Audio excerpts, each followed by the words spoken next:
On our previous episode, we discussed whether or not government should place a ban on public gatherings in our quest to fight coronavirus as done in some jurisdictions. The ban has finally been placed. As it stands, no church activities, schools have been asked to shut down for the next 4 weeks as we battle coronavirus. On this episode, we discuss the role of the arts in the fight against the pandemic. Also, should people in the arts benefit from the $100 million coronavirus cash? My name is Benefo Boabin Abrantepa. Welcome to Bloggers Forum on Ghana Web TV.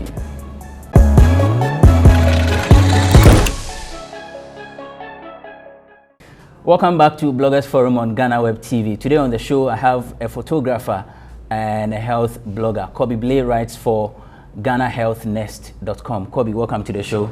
Thank you. And Emmanuel Ghansah writes for GhanaMusic.com. Emma, welcome. Thank you very much. Kobby is with the health sector. Kobby, how is the mood like where you are? Okay, so it's an everyday ordeal for persons within the health sector, for the doctors, the nurses, obviously the cleaners. It's an everyday ordeal having to, that even sometimes you don't even know what condition you are dealing with, what infection you are coming close to. The difference with this is the fact that there is an escalation of the numbers that you have to deal with. So at a time that you may be dealing with someone with an infectious disease like tuberculosis, like HIV, you've been dealing with other airborne conditions, even like chickenpox and all that. You try to put in cautionary measures. And maybe a nurse or a doctor is assigned to about 2 or 3 people or 1 person at a time. But when there is an outbreak, there is an overwhelming number that could turn up, because for an infectious disease, it's generally contagious. And as how viral, how infectious it is, you end up getting more people turning up at the health facility. So it is the numbers that becomes overwhelming for the nurse or the doctor. It becomes overwhelming for the resources that have to be used for the person. And obviously, you would have to put in measures or a response strategy when you are seeing a case of what we have in terms of coronavirus disease. And for now, it's becoming a bit very important to step up efforts, because not only are we seeing cases that have been imported, but we are now recording cases where it's local transmission. Local transmission means that within the community, people are unable to tell who they came into contact with, and they are developing the infection. They have no travel history that they've been to a place where there is the infection or the outbreak. So obviously that is very, very critical. It means that people are asymptomatic, they are not showing symptoms, and they are infecting others without even showing any signs. And this is a very critical moment where we need to put our efforts together as much as possible. So when you step into the hospital, some of the things that is being done, and I work in the Kolebu Teaching Hospital, so I can speak to that. One thing, some of the things that is being done is, for every point of entry into every department, you will require what we call a pass. And that pass is born out of the fact that you've gone through screening, your temperature is checked, travel history is taken, who you are even going to see, where you're coming from, to really identify who you are dealing with, your temperature, what is it reading. And the number of visits for each patient have been cut down to maximum 2 in a day. So you can't have more than 2 people visiting a patient now. And there is a time bound that you spend with the patient. Before you enter, you wash your hands. After you are done with the person, you wash your hands. One other thing that is being done in most of the departments or in some of the wards is they have reduced the number of entry points in a ward, so that if you came through one, you are going to go through the other as exit. Because with infection or within an outbreak like this, there are possibilities you may have made contact with someone, and you may be coming out and you may touch certain things. One entry is considered as clean and one entry is considered as dirty. Then one other thing that is being done is the fact that nurses have been put at certain points, and they are putting on what we call some of the PPEs. For every stage, there is a certain type of PPE you have to use. So people doing the screening may use the mask. People going close to patients who have suspected will put on the gown and put on the face shield, including the mask and more surgical gloves and what have you. Talking of surgical gloves, when it comes to the theaters, and this may be quite almost all the regional hospitals, we are not doing what we call elective surgeries. Elective surgeries are surgeries, maybe you have a condition that they have to remove something, but it's not immediately a health threat. So no elective surgery, because you can't take your chances. In the dealing of surgeries, you come into contact with the person's body fluids, including the internal organs, including blood. So now no elective surgeries unless it's an emergency. An emergency. So, I mean, for now, and there is also creation of isolation hubs. And isolation hubs is to separate persons who have suspected symptoms. Then you quarantine them. I mean, at this stage, before the test comes, when you are keeping the person somewhere, we call it a quarantine. But when the person tests positive, now you are isolating because the person has now tested positive for the condition, and you are keeping. So, off head, I mean, these are some of the things that is happening. But I know for today and going forward, it's a stepped up effort to really handle the situation. Yes, that takes me to my next question. I'll come to you, Ima. The measures that have been put in place so far, you think it's good enough to prevent the escalation? Yes, concerning the measures, I mean, so far the laid down measures has been widespread. I think the regular local market woman at least know the basic procedures to take in order to prevent the spread of the virus. But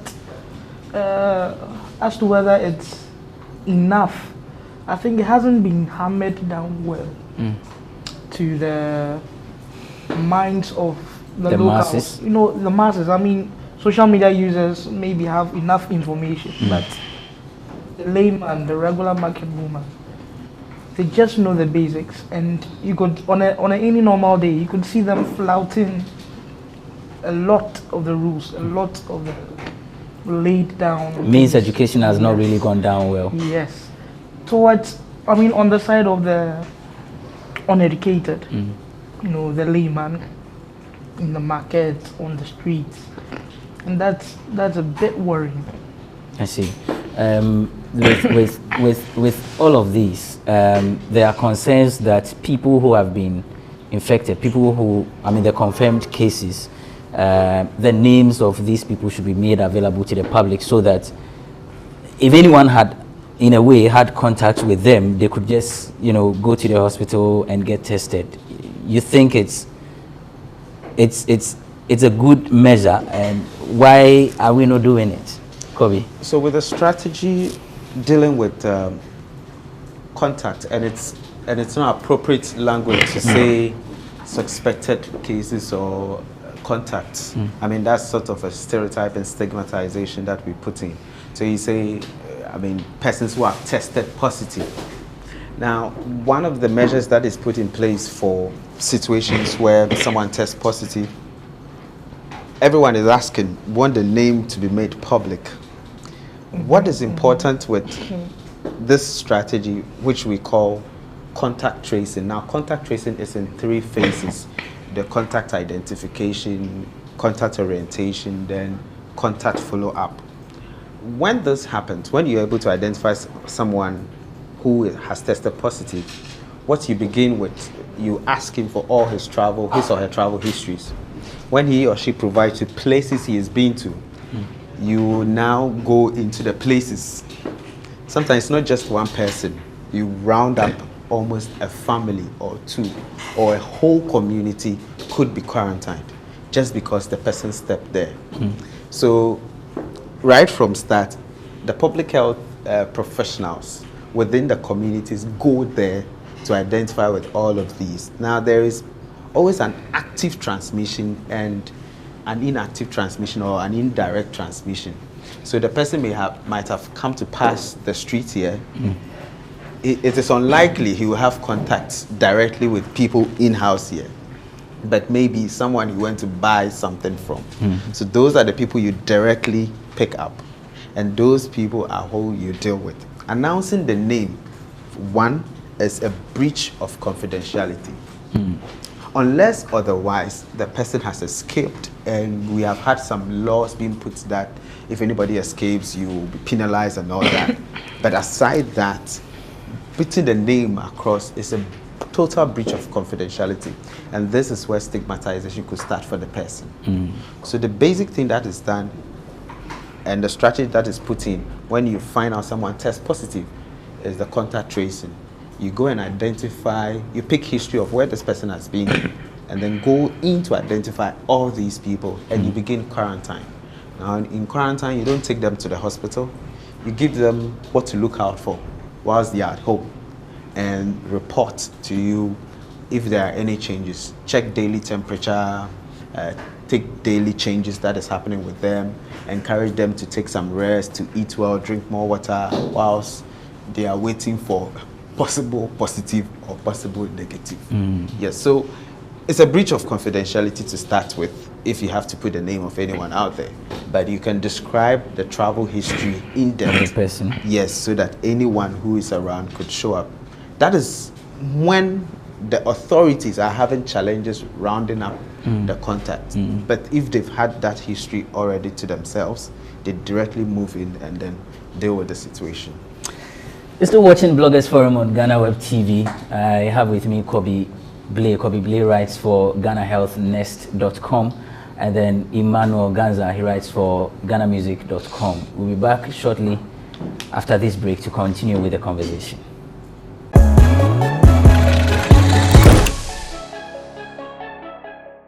Welcome back from the break. It's still the Bloggers Forum on Ghana Web TV.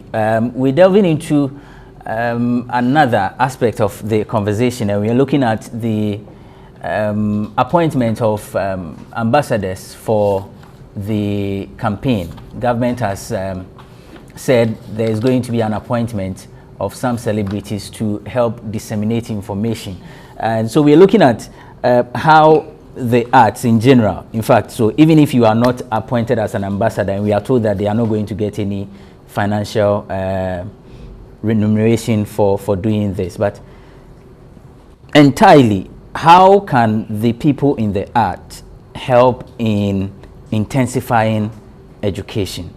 Let me begin with you, Ghansah. You write for artists, GhanaMusic.com. You've known the role that musicians have played over the years in educating the people. In the beginning, you were saying that the masses have not really been educated. From where you sit, you think the people in the arts have really been educated on the topic to be able to educate their fans or their followers? Well, I think part of their job as being artists or as being actors or in any field within the arts is to relate with the masses, you know. So most of these guys have large fan bases, large followings, and I've seen a couple of them do well with, you know, educating others on this thing. I'm sure these ones, because they are stars, because they are famous, most of them are up to speed with this COVID-19 issue. They know what to do, they know the precautions to take and all that. And a few of them I've seen around, they have started to educate their fan bases, like Celestine Donko, Shatta Wale. I think Shatta just recently tweeted that he shared about 1,000 hand sanitizers to the people of, I think, Nima also. So these guys influence large numbers, and I've seen them bit by bit, you know, do videos or type something out to educate their fan bases, and it's catching on. I think people really love to see them talk about the issue and advise them, and they take the advice even more than the doctor on TV. It's funny, but I think art in general has a way of making its way into your heart, making its way into your mind. So whatever the artist says, whatever the actor says, registers in your mind quickly than even, because they would add maybe a bit of comedy to it, maybe a bit of acting to it, maybe their song or two, and it hammers in the message being sent across. So I think they are doing well in learning about COVID, being up to speed with it, and sharing the info to others. But it's not on a widespread basis. That's my issue. So I can only name just a few that I know are doing something about it. But the others are just in there, trying to play it safe. But a few others are going all out. Someone like Adam, he was advocating for celebrities to share the message in their local dialect to their fan bases. So he did a video, he was speaking in the Ewe language. And I believe, Charlie, the entire Volta region is rallying behind them. I mean, anytime he storms there, it's a mashup. So whatever he says, the people listen. And he was speaking to them in their dialect. And I think such an education like that would sink deep down within the minds of the indigents of the Volta region. And I think that alone is a plus. What then would be the essence of appointing people as ambassadors if, I mean, these are people who have already started the whole thing. Not everybody is doing it, but... Yes. So they might have started to do it, but appointing them as ambassadors would arm them with the necessary platform, authority, even in one way or the other, resources to better spread the information abroad. Because I know I have to move from maybe schools to schools. Schools are shut down, by the way, but from market to marketplace, to really hammer the point down there.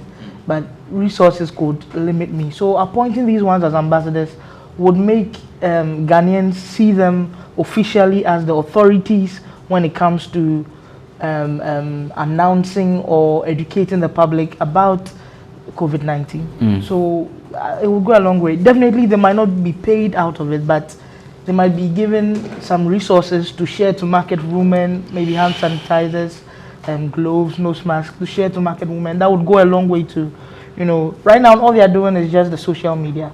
They take a video, they tell people, a few people that have enough money or something, go ahead to buy hand sanitizers and share to their fan bases and all that. And that's about it. That's for the musicians and the movie. Kobby, the arts is broad. I mean, painting, there's photography. You're a photographer yourself. And what can the others who are not musicians, who are not actors do in their respective fields to help in disseminating the information? I think Emmanuel clearly highlights the usefulness, the relevance of entertainment. I mean, in a situation like this, and it cannot be pushed aside. It's really, really very necessary. For me, I may not have much to add on that, but what I would not want to see is the social gatherings. For now, we are having local transmissions, and for a condition that is not showing symptoms, there is nothing like taking chances. I must be frank. We are not in a good time. We are not in a good time, but we can have a good time by doing what is right. What they have started doing, they should keep doing it, using their platforms and social media. The resources, obviously, yes, those who can engage immediately in their community. If not, they should be informed well on what they are telling their followers. Avoid crowd, how many times you can do. We can even start the hand washing challenge. They can start the hand washing, show the video, encourage their fans to share videos of them washing their hands every morning or something like that. So that could be taken up, and for me, I think they should be informed properly in which ways and how they have to do their engagement and education. For the others, I'll speak from the photography point of view. I think it's an opportunity, in quotes, to be able to document exactly the situation, documenting the response strategies, documenting what was done, documenting how people survived, showing to the community, the people, the audience, I mean, that people can survive the condition, telling the story through photography, telling the story through videography, I mean, being able to get this. But whoever is going also to be going around and getting some of these things, especially journalists who will be going to do interviews and all that, you need to be careful your equipment, microphones that you'll be putting to the mouths of people to interview and all that, droplets of saliva is coming all over and all that. So all these precautions, I am going to come again on all those precautions, but there is no way we can rule out the entertainment sector, the celebs, the artists in supporting this. I mean, we are not in good times, but we can have a good time when we stick to the precautions and we have these people all coming together to influence a social change. You realize that washing our hands and all these things are something that we should be doing. I mean, on a normal day, we should be washing our hands. For me as a practitioner, before I get home, I've washed my hands 1,000 times. And when I get home, I'm unable to meet my family immediately. I have to sort of go and freshen up before. Yes, before I can be there, because you are coming from the hospital. That's why it's even encouraged that people who work in the health facility don't come to the public with their uniforms and what have you. So, I mean, the councils, the agencies are really looking to stop all that stuff. So, for me, I mean, it's a straight up, we should give it to the entertainment guys, the celebs, to do everything they can to get people stay indoors. If it's not necessary to go anywhere, stay indoors. The comedy people should give us more jokes to laugh, because at this time there is so much tension, so much anxiety. So much. I watched the video 3 days ago and I laughed. Then I realized that for almost like 2 weeks, I've not really had any good thing to laugh about. Yeah, so let's have a good time. Let's have fun. Let's eat. The social distancing does not mean strictly be in your room, be sleeping on the bed. I mean, you can still take a walk outside. You can still, I mean, do your jogging and what have you. Let's have a normal life. People who want to go and then enjoy nightlife, and you know, the nightlife has actually been affected, really affected. Nightclub is being shut down, or I mean, in the next 4 weeks, events and all of that. So people would want to go and then have fun. They may have to play some mixes of a DJ and then should we not be happy that we are having bans on local events than where to get to a point we need to shut down the whole of Accra? I mean, Italy is on lockdown. Yeah. Absolute lockdown. And Italy is quite interesting and unfortunate. Iran is equally unfortunate. Every 10 minutes, as at yesterday, there is a mortality in Iran. Italy alone is having more mortality cases, and that's what we call the case fatality rate. That is, you look at the people infected and then the number of people who are dying. The issue is, if we don't put in strict measures now, there is going to be burden on our small, good or quality health systems that we get. We've had issues of people not having beds when they come to the hospital. And we are now going into a time that we are going to be treating more people than necessary. It means that there's going to be burden on the little resources that we have. And all the critical cases about 30%. It is interesting to note that these figures may differ per geographical location. When you look at Africa, we have a chunk of young people even now developing cardiovascular diseases, a chunk of young people with immunosuppressive conditions. Immunosuppression, I mean people who have their immunes already suppressed, with HIV, tuberculosis, and what have you. So it means that, and these groups have almost a slim chance of survival when they go into these conditions. We also have an aged group, a growing aged group, who don't have dedicated health systems for them. And our ICUs are very limited, I must be honest. There are times some are not functioning.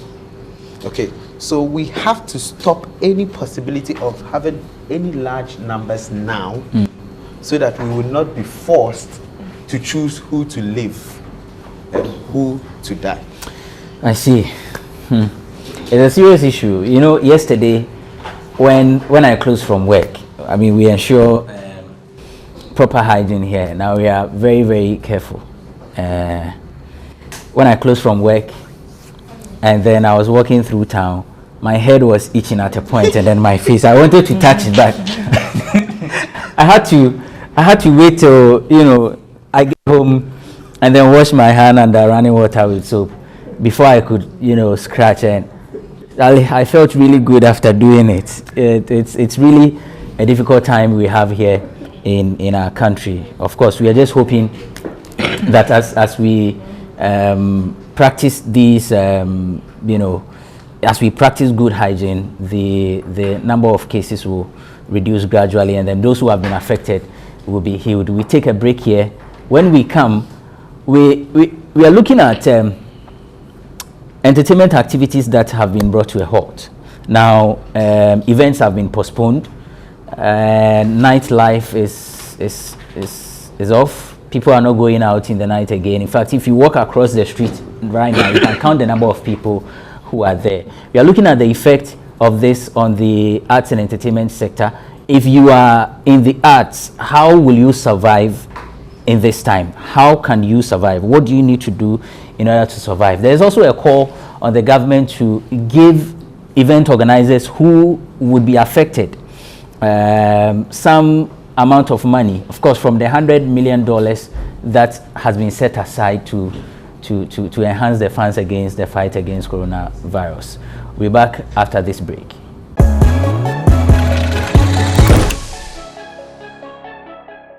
We are back. It's the final lap, and we have two issues to tackle.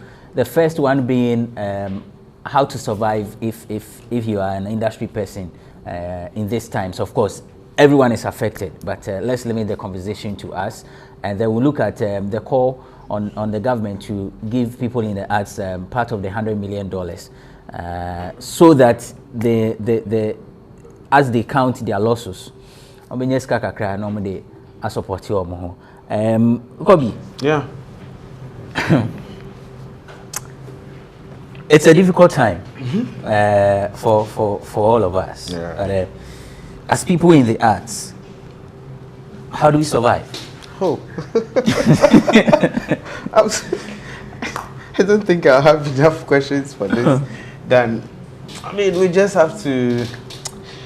When you look at other outbreak zones or countries, I think what they are doing is, I mean, reducing some taxes, taking away some charges and all that for organizations and what have you, tax-free, tax holidays and all that. So I think we should just look at it, and if possible, listen to, and it goes back to why people are panicking. And I've said that most of the reason why people are panicking is not even death. It's not because they will die. It's because a single mother is wondering how she's going to take care of the 3 kids. It's because a photographer who depends on events every weekend now won't have events and has rent to pay in the coming weeks. It's because a church depends on some Offertory, tithe. So the pastor is wondering, how do we do this? I mean, it's also because a healthcare provider don't know what is to come. So, and a business person obviously is wondering how he or she is going to survive at this time when you have to say we shouldn't go to the market how do I sell my stuff? I don't even have mobile phone that can do this mobile deliveries and all that. It's because of all these things that people are panicking. So there must be an aspect of the committee in charge of these outbreaks to be able to look at these economical downfalls that may be happening and support people to that regard. As technical as it may be, I can't say much, but then there should be some strategies to support people. I understand Bank of Ghana has reduced its is it lending rate or something. So it means that if you can secure a loan, it's at a lower rate and all interest that. Rates. I mean, yeah, I mean, all those are quite technical, and I'm so sure that it will be looked at by the industry players. Most of the industries are going to be affected, but when you are in the fintech and other health and what have you, I mean, you stand a chance to make some gains, but aside them, the rest are really going to have a big downfall. So I expect the technical committee in charge of this to handle it, to really handle it, to really handle it. I mean, that's for that side. Let me get your view on this. Well, how do you survive? What can we say?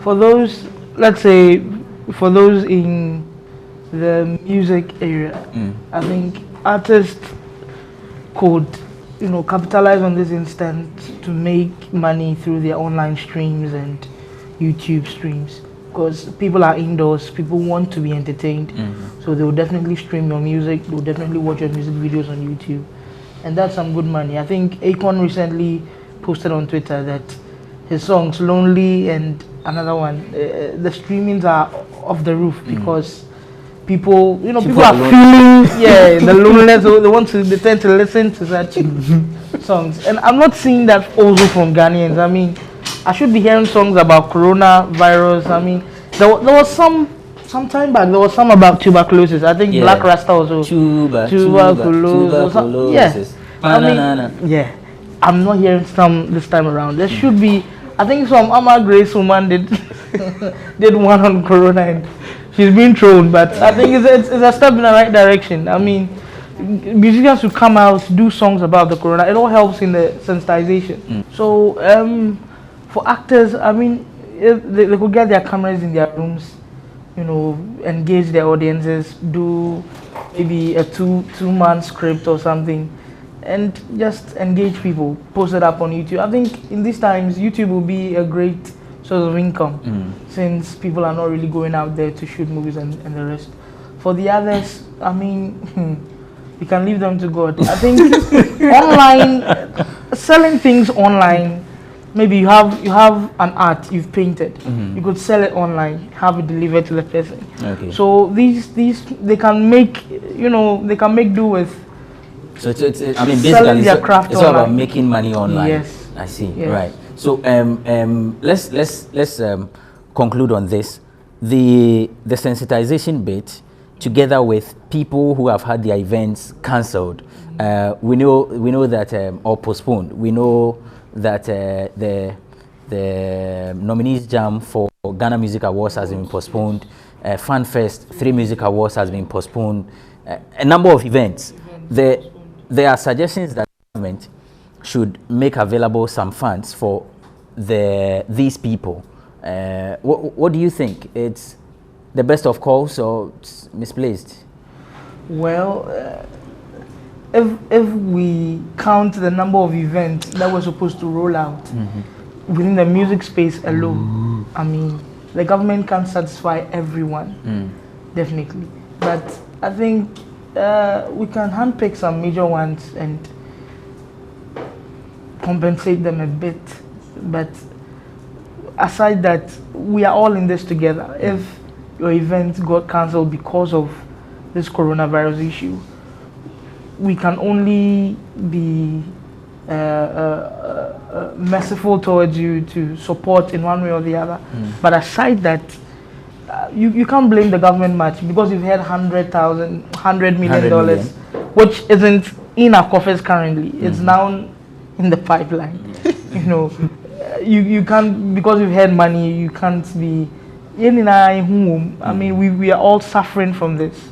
So I think they should make do with what they can. If the government gives, fine. If they don't give, they shouldn't blame the government on that. Kobby, are we being selfish to make these demands? Not at all. I mean, everyone in the needs now, even though we have a national, a collective interest, I think everyone has a need, and we can't gag anyone. Everybody should bring it. Everybody should ask for it. Everybody should demand for it. As human as they are, as rightful as it's due them. So it's nothing like being selfish. A virus is being selfish, and how much more human? I mean, a virus is just clearing alone. Yeah. So the humans also definitely have to be. I see. And you see, if you should be given that amount of money, then it means you are using it in a way that would sensitize the audience, the majority of Ghanaians. So if you're in the arts, maybe it's for recording a song on coronavirus to educate the people about it. Maybe it's for doing a short skit on coronavirus to educate the people about it. It's for, I live on the Awishi Pogwase stretch, and there's an artist that has painted a nice, I think, polar bear on the walls of the, it's beautiful. You walk past and it's refreshing. Someone can do a short painting about coronavirus, maybe a nose mask or washing of hands or something, and you are walking down the road, you watch it, it's all educate you. You know, someone can, the dancers now, we have Dance God Lloyd and his DWP Academy. I mean, they can all stage maybe a public dance show for market women or something, which inculcates washing hands and all that. And so if you are engaging in such ventures, then I think you have a bit in that $100 million. You know, but if you are not thinking and you just want the money because your money has gone or has been invested into a program that has been called off, then I think there's no cause for you to enjoy that money. I see, right. So before we wrap up, let me ask Kobby to give us some tips. I mean, when I was going to the barbering shop, I was scared. In fact, I contemplated whether to go or not. I knew the barber would definitely touch my face. So when I got there, he was done with someone. I asked him to wash his hands. After washing, I asked him to use the sanitizer. And you know, they have sterilizer, so that's also done. But what do we look out for when we go to these places, barbering shop, salon, or any other gathering? What should we do? Okay, so I have a summary of some of the measures that I think that all adapted from the standards given by the WHO. First and foremost, the situation begs for an attention, but we must not be overly apprehensive about this whole thing. It begs for an attention, but we should mind our apprehension about the whole thing. And so we need to, nobody has been calm, being told to be calm. But then again, we need to exercise some level of calmness so that as we do, your mental health is in check, your anxiety levels is in check, because anxiety directly or indirectly affects your body's health, immunity, and all that. So your situation, and I'll make a summary out of it. I look at 4 C's that each and every one of us should carry. And the first C is clean.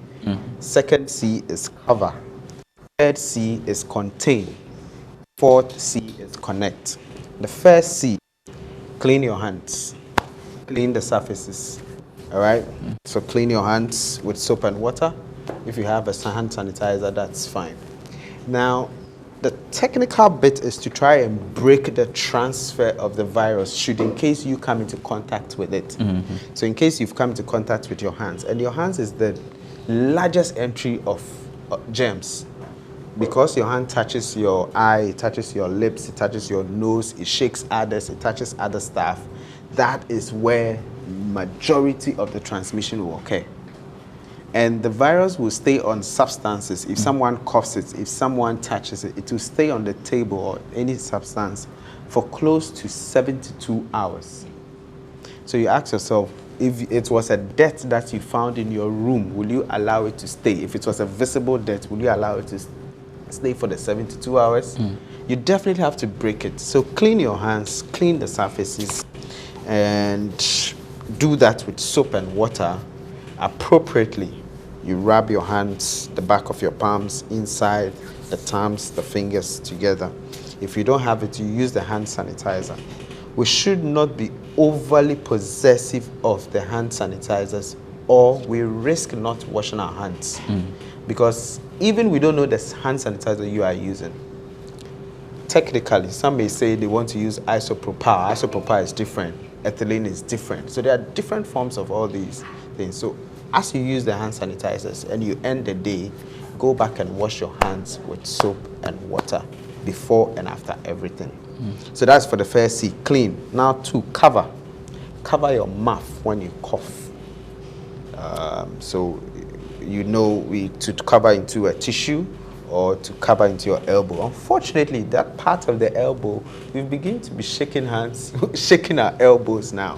When at the same part of the elbow, you are coughing some of the viruses. So I would encourage that whilst you're coughing into your elbow, rather give the person a flex when you meet them rather than go in an elbow. So cover your mouth when you're coughing or sneezing. And at the time you are feeling sick, you are actually going to cough.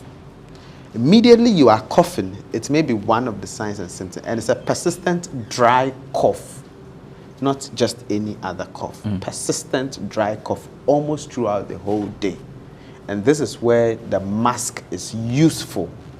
You have to cover your mouth so that you save others from being infected. Contain. Stay at home.